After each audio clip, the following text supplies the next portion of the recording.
Óxido-reducción. La clase de hoy va a tratar sobre un tipo particular de reacciones químicas en donde o que se las denomina de óxido-reducción o redox. Muchas de las reacciones químicas que para ustedes son muy familiares son reacciones de óxido-reducción o redox. El redox que ustedes ven acá es la forma de abreviar el nombre del tema. Fíjense, el red viene de reducción y el ox viene de oxidación. Bueno, algunas de estas reacciones son algo bastante útil, por ejemplo las combustiones, las baterías, las pilas, la respiración celular. Hay una gran cantidad de reacciones redox que son de mucha utilidad para el ser humano, y hay algunas que no son de tanta utilidad, como por ejemplo la oxidación de estructuras metálicas, pero que se las estudia justamente para ver de qué manera uno las puede evitar de alguna manera. Mientras que las útiles uno las estudia para ver de qué manera las realiza en forma más eficiente. Para entender estas reacciones vamos a recurrir a un par de definiciones que ustedes vieron en tercer año, o sea, el año pasado, y que son muy necesarias para entender este tema. Lo que primero que vamos a ver es el tema de las cargas eléctricas, que en la naturaleza existen dos tipos de cargas: las positivas, que en los modelos actuales están situadas en los núcleos atómicos y están cargadas, los portadores son los protones, y las negativas, que son las que están fuera del núcleo atómico, y los portadores de esta carga son los electrones. Recordamos el modelo atómico de Bohr: tenemos el núcleo positivo, ¿sí? Acá tenemos el núcleo atómico positivo, que es algo muy chiquitito, y tenemos la periferia, que es donde están las cargas eléctricas negativas. Acuérdense que las cargas en los átomos, los electrones y los protones, están equiparados. Bien, en las reacciones químicas ordinarias, los protones no salen del núcleo, solo participan los electrones. Vamos a tener que tener presente eso. ¿Por qué? Porque las cargas negativas se generan ganando electrones, ¿sí? Mientras que las cargas positivas se generan perdiendo electrones. O sea, la primera cuestión antiintuitiva, si se quiere, del tema es que las cargas negativas están asociadas a una ganancia, mientras que las cargas positivas están asociadas a una pérdida, pero a una pérdida de algo que tiene carga negativa. De ahí viene la cuestión. Las cargas en la naturaleza están siempre equiparadas, no solamente en los átomos, sino que en las sustancias y también en las mezclas de sustancias. O sea, la sustancia y las mezclas de sustancias son eléctricamente neutras. Esto hay que tenerlo presente también en el grueso de las situaciones. Hay especies químicas, y cuando me refiero a especies químicas me refiero a entidades que podemos estudiar, no solamente sustancias, o pueden ser partes de sustancias o algunas entidades, o sea, aquello que es susceptible de ser estudiado desde el punto de vista químico, que están cargadas. A esas especies químicas se las llaman iones. Algunas tienen un solo átomo y otras varios, y pueden tener cargas positivas y negativas, muchas cargas positivas, muchas cargas negativas. Las especies positivas se llaman cationes y se forman cuando algunos átomos han perdido electrones. Y las especies negativas se llaman aniones y se forman cuando algunos átomos han ganado electrones. La carga neta de una especie química es el resultado de sumar las cargas positivas y las negativas presentes. No se preocupen que no van a tener que estar contando protones y electrones en un futuro, sino hay una forma fácil de ir viendo lo que son cargas netas, que vamos a ver en unos minutos. Bueno, vamos a recordar cómo se unen los elementos químicos. Para eso vamos a traer dos teorías de enlaces viejas. Una es la teoría de valencia, que es un concepto bastante rudimentario, que es cuando se pensaba que los átomos tenían una suerte de ganchos o garfio, algo que los permitían unirse, que es básicamente la capacidad de unión de los elementos químicos, y que se asume que el hidrógeno tiene valencia 1. A partir de esa suposición se construyen todas las otras valencias, y que suelen estar listadas en las tablas de valencia. Estas tablas de valencia muchas veces ustedes las tienen en la parte de atrás de algunas tablas periódicas, o están asignadas, están en tablas, digamos, que se encuentran. Número de oxidación es otra teoría de enlace que está en desuso, ya no se la usa como tal, pero que se utiliza porque los números de oxidación va a ser algo que vamos a usar mucho para cuando veamos este tema redox, que son en definitiva las cargas, y fíjense que las cargas está entre comillas, o sea que no son cargas reales muchas veces, sencillamente son cargas nominales que uno les asigna a los átomos, que se asignan a los átomos en un enlace. Bien, ¿cómo se obtienen? En un enlace se utiliza la electronegatividad como criterio absoluto para ver de qué átomos son los electrones, ¿sí? Esto es cuando uno utiliza los números de oxidación, transforma la electronegatividad en un criterio absoluto. Veamos unos ejemplos.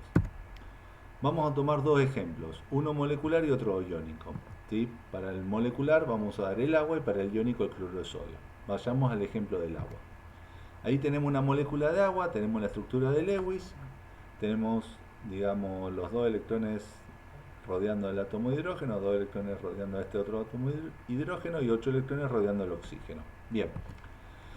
Cuando vemos las electronegatividades, vemos que el hidrógeno tiene electronegatividad 2,1, el oxígeno 3,5 y este hidrógeno 2,1.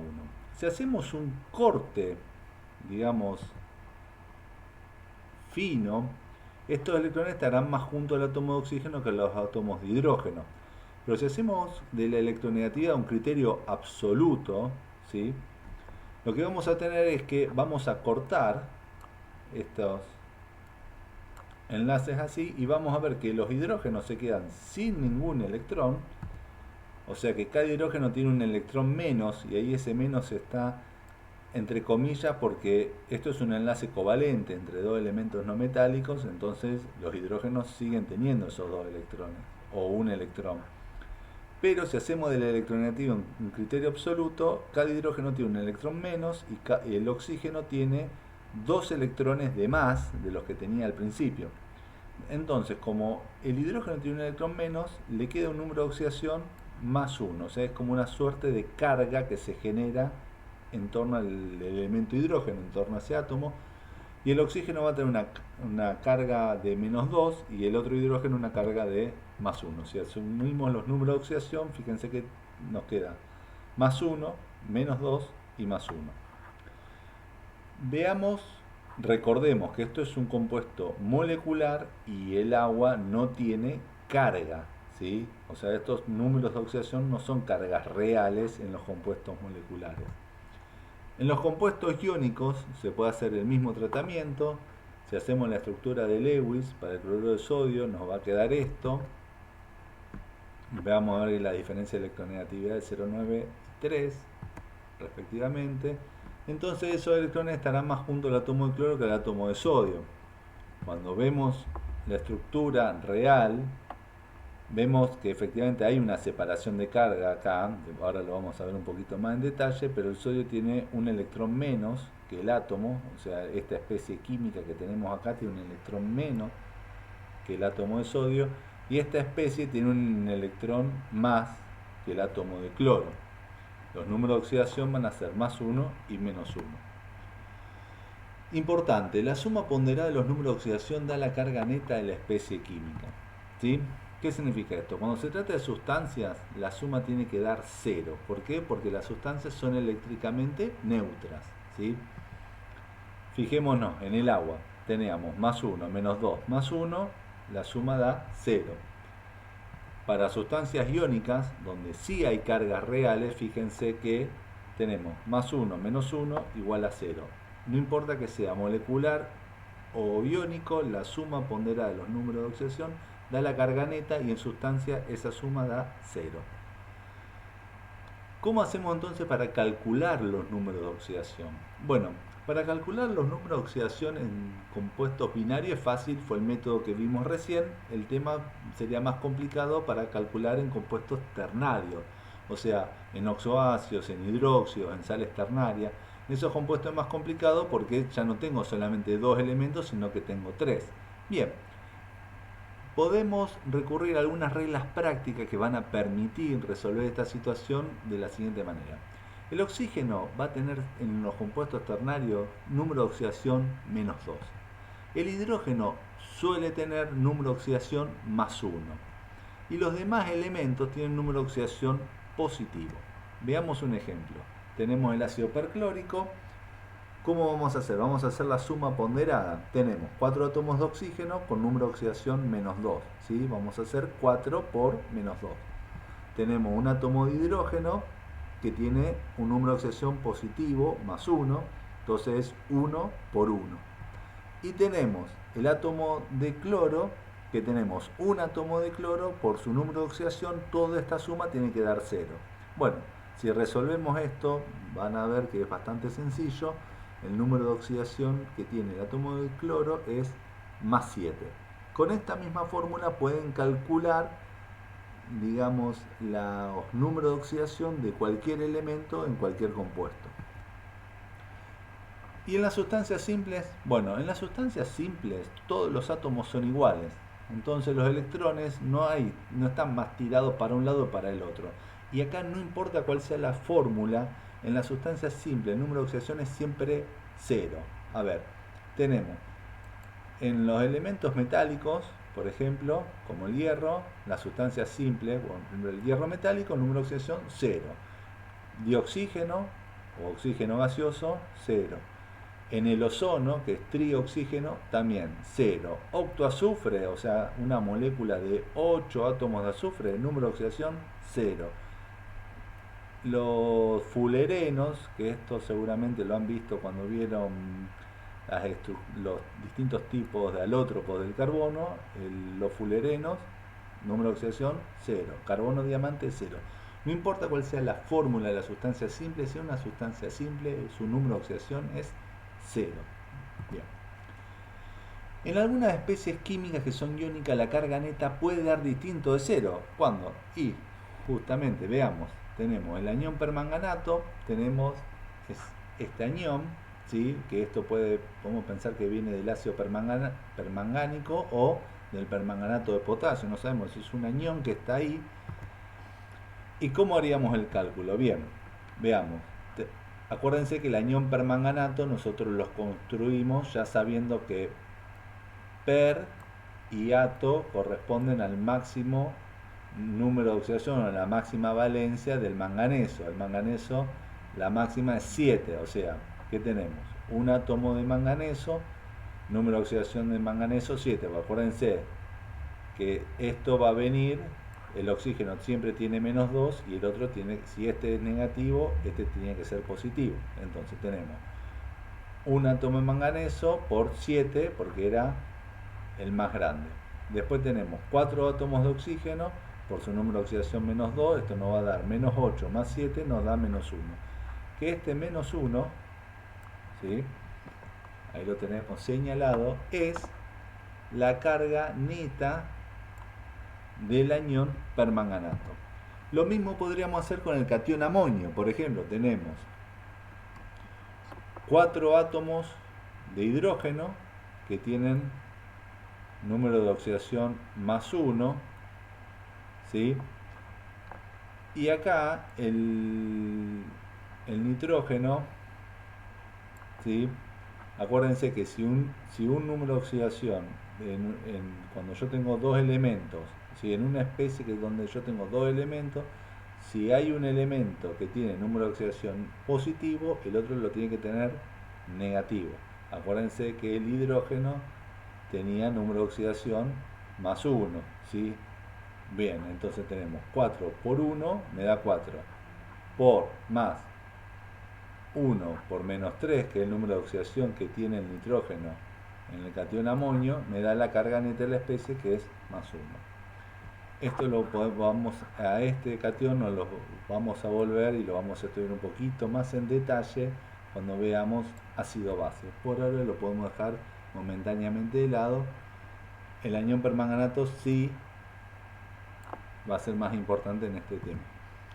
Por ejemplo, puede ser la carga neta de una especie. Por ejemplo, yo tengo catión hierro 3, o sea, el catión que genera el elemento hierro cuando tiene su número de oxidación +3. Bueno, un átomo de hierro por número de oxidación 3 me da la carga neta de la especie. El catión hierro 3 es un átomo de hierro con 3 cargas positivas, o sea, un átomo de hierro que perdió 3 electrones. Bueno, volviendo al cloruro de sodio. El cloruro de sodio es un compuesto iónico y no está formado por moléculas de cloruro de sodio, sino por cationes sodio y aniones cloruro. ¿Sí? Entonces, fíjense que esto, cationes sodio, se pronuncia cationes sodio y aniones cloruro. Eso se los dejo para cuando graben, para cuando lo lean de ahí.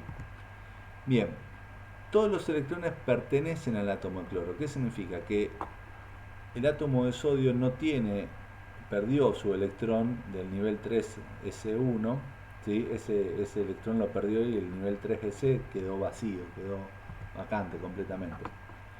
Recordando lo que son las estructuras de Lewis y los compuestos iónicos, nos queda el catión sodio y el anión cloruro. Acuérdense que ese puntito de ahí indica que hay un enlace iónico. Esto es un compuesto iónico y el punto S es un enlace. No confundan enlace con compuesto. Todas las sales, ya sean binarias o ternarias, son compuestos iónicos y están formadas por cationes y aniones. Bueno, pero ¿cómo llegamos entonces al catión sodio y al anión cloruro? Bien, ustedes en tercero lo que vieron es que eso es, no necesariamente va a venir de la reacción entre el sodio metálico y el gas cloro. Y eso es verdad porque cuando vayamos a ácido base vamos a ver otra forma de sintetizar sales, pero si partimos de las sustancias en elementales, o sea, después veremos otra forma, el elemento sodio tiene que perder un electrón y el elemento cloro tiene que ganar un electrón. ¿Sí? Estamos partiendo de las sustancias elementales. Esto es un camino posible, no es el único y no necesariamente siempre así, pero esto es una forma de llegar al cloruro de sodio. Entonces tenemos las estructuras de Lewis para los elementos, el cloro con 7 electrones, el sodio con 1, y el sodio le transfiere un electrón al cloro, es una reacción de transferencia de electrones. El átomo de sodio le transfiere el electrón al átomo de cloro. Si nos fijamos, cuando se ganan electrones, el elemento se reduce. ¿Por qué? Porque se reduce el número de oxidación. ¿Por qué? Porque acá el cloro, cuando tenemos el átomo de cloro, su número de oxidación va a ser 0. Pero cuando gane un electrón, su número de oxidación va a ser menos 1. O sea, vamos a pasar de 0 a menos 1. Y cuando se pierden electrones, se dice que el elemento se oxida. O sea, aumenta el número de oxidación. O sea, el sodio acá, el átomo de sodio, tiene un número de oxidación 0 porque no comparte electrones con nadie. Cuando pierde un electrón pasa a ser catión sodio y su número de oxidación va a ser más 1. Bueno, entonces, ¿cómo escribimos estas reacciones redox? ¿Así? No. Así precisamente es como no tienen que hacerlo y acuérdense que ese muchacho no está teniendo una buena idea. Entonces, ¿cómo hacemos esto? Bueno, podemos plantear las redox, siempre las vamos a plantear a partir de sustancias o especies que estén dentro de las sustancias, ¿sí? Para esta reacción en particular vamos a partir del metal sodio y del gas cloro, ¿sí? O sea, ¿qué tenemos? El metal sodio y el gas cloro para dar clorosodio. Pero acá tenemos este muchacho que nos indica que hay algo que está mal. ¿Qué es lo que está mal? Bueno, el balance de la ecuación y los electrones. ¿Dónde están los electrones? Pregunta el asiduo visitante del restaurante este, que no vamos a mencionar, que ustedes buscarán cómo se llama. ¿Qué tenemos que hacer para balancear una reacción de óxido-reducción? Tenemos que utilizar el método ion-electrón. ¿En qué consiste este método? Primer paso, vamos a escribir la reacción pero separadas en dos mitades. A estas mitades las vamos a llamar hemireacciones o hemiecuaciones. O sea, acuérdense, hemi es mitad o medio, ¿sí? También se le suele decir semireacciones o semiecuaciones. Dependiendo, digamos, el autor, se puede encontrar una forma u otra. Tenemos la hemireacción de oxidación, donde el elemento sodio pierde un electrón y pasa a catión sodio más un electrón. Y tenemos la hemireacción de reducción, donde el gas cloro gana 2 electrones y pasa a ser 2 aniones cloruro. Y aquí hay una señal de alerta. Fíjense que usé un personaje bastante serio para recordárselos, que es lo siguiente. Esto es una formalidad. Las reducciones siempre van acompañadas de oxidaciones y las oxidaciones siempre van acompañadas de reducciones. ¿Por qué? Porque yo no puedo perder electrón, los electrones no se crean y se destruyen en las reacciones químicas. Si un elemento químico pierde un electrón es porque otro elemento químico lo está ganando. A su vez, la contraria también se verifica. Si un elemento químico gana un electrón es porque otro elemento químico lo está perdiendo, ¿sí? Pero ¿por qué nos queda cómodo plantear las dos reacciones por separado? Nos queda cómodo porque nos permite igualar los electrones que se intercambian de una manera mucho más mecánica y ágil. Para eso, ¿qué vamos a hacer? Vamos a multiplicar cada hemireacción por el coeficiente que sea necesario. Fijémonos, acá el átomo de sodio, cada átomo de sodio pierde un electrón, y los átomos de cloro cada átomo de cloro gana un electrón, pero no tenemos la forma en la cual existe el cloro gaseoso es como una molécula diatómica, o sea que yo para que cada átomo de cloro gane un electrón necesito sí o sí dos electrones que intervengan en forma simultánea para pasar de una molécula de cloro a dos aniones cloruro. Entonces yo necesito multiplicar la hemireacción del sodio por 2, ¿sí? Y ahí lo tenemos y multiplico todo. ¿Y qué hago después con esto? Ahora tengo que dos átomos de sodio pierden dos electrones y dos átomos de cloro, o sea, la molécula de cloro gaseoso es la que está ganando dos electrones. Fíjense que acá tengo, lo importante es que este 2 se distribuye acá y se distribuye también ahí, ¿sí? O sea, tengo dos átomos de sodio que están perdiendo dos electrones para dar dos cationes sodio. Tercer paso es sumar las hemiecuaciones de forma tal que se me cancelen los electrones que se intercambiaron. O sea, yo tengo que sumar la hemireacción de oxidación del sodio, la hemireacción de reducción del cloro. Cancelo los electrones que se intercambian, ¿sí? Y sumo. Cuando yo sumo las hemireacciones, yo lo que voy a tener es la ecuación iónica neta. Lo que tengo es lo siguiente: las especies que reaccionan y las especies químicas que se obtienen como producto, no necesariamente formando una sustancia, por eso se llama ecuación iónica neta.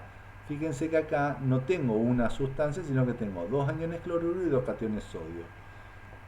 Yo puedo pasar de la ecuación iónica neta, por alguna forma, que después vamos a ver más adelante, a lo que es la ecuación que se denomina como ecuación molecular, que es cuando agarro todos estos iones y los transformo formalmente en alguna sustancia. Y acá es como tengo la ecuación molecular que habíamos planteado al principio.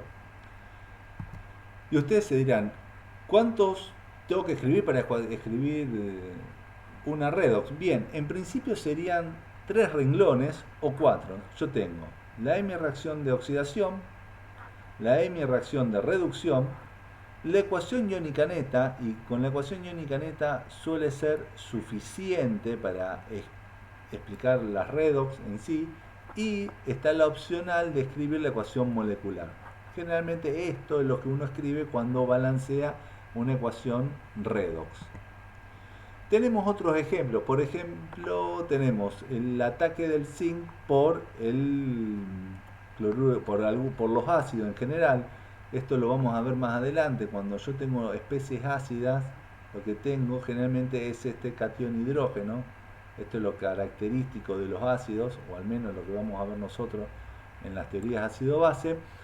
Lo que tenemos es que cuando los metales se corroen, el metal se oxida, o sea, pasa de tener un número de oxidación 0 a tener un número de oxidación positivo, o sea, se oxida, aumenta su número de oxidación.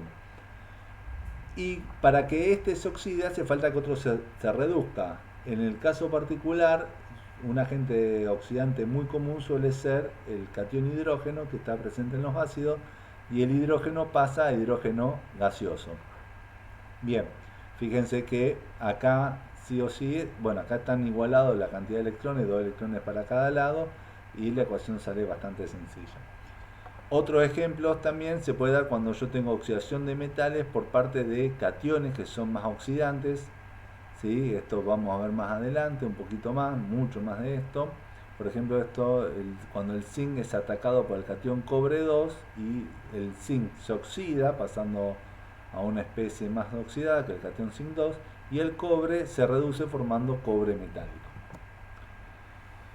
Por ejemplo, tenemos la oxidación del hierro por parte del oxígeno atmosférico. Lo que tenemos es que el hierro pasa, fíjense que esta ecuación es un poquito más complicada. Tenemos el hierro que pasa a hierro más 3, perdiendo 3 electrones, y el oxígeno toma, para pasar al anión óxido, como la molécula de oxígeno es diatómica, necesita tomar 4 electrones para pasar al anión óxido, a 2 aniones óxido. Fíjense que para igualar estas ecuaciones tengo que multiplicar la del hierro por 2 y la del oxígeno por 3. Cuando uno tiene eso, obtiene la ecuación iónica neta, que es esta, y puede pasar a la ecuación molecular, que acá me quedó desbalanceada, que si uno quiere ver el balance sería, tendría que este 2 multiplicar acá, el hierro tendría que ir un 2 y el oxígeno tendría que ir, vamos a ver si me sale, hacer el 3 con este puntero,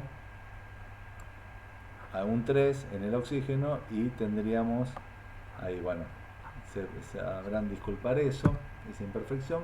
Bueno, y por último, recuerden estudiar de los libros, porque a veces pasa que los docentes, cuando armamos las presentaciones en PowerPoint, nos vemos a nosotros mismos así, pero cuando se presenta realmente la presentación puede llegar a estar viéndose un poquitito así. Así que bueno, recuerden ir a los libros.